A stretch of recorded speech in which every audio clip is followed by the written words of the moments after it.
Rusija, Tverska oblast, grad Toržok. Crkva Pape Klementa.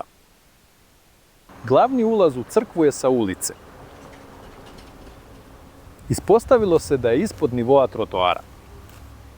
Da biste ušli u crkvu morate sići dole. Pokazujem ti sa suprotne strane. Ovo je oltar crkve. Oltarski prozor je bio u prizemlju.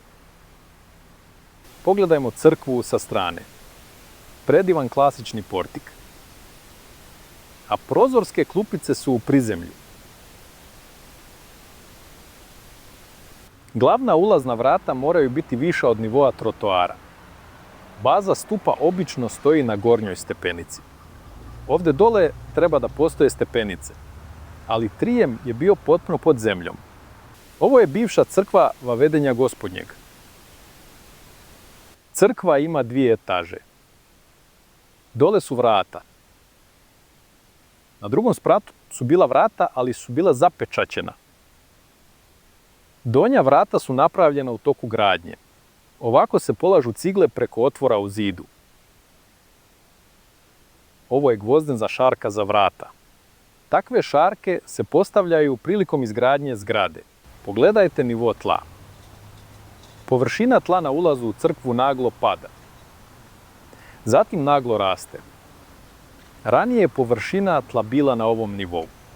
Ulaz u crkvu je raskopan. Ali zemlja se raspada. Morao sam da napravim odstupanja. Ovaj ulaz je napravljen prilikom izgradnje crkve, ali onda je završio pod zemljom. Vrata su se morala iskopati. Stara kuća u susjednoj ulici.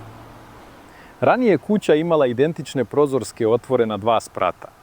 Kuća je pala u zemlju, ovi prozori su potpuno zapušeni. Na uličnoj strani prozorski otvori su smanjeni. Njihova visina je prepolovljena.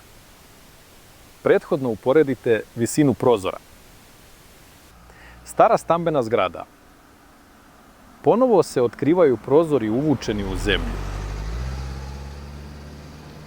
Prozorski otvori na lijevoj strani bili su potpuno pod zemljom.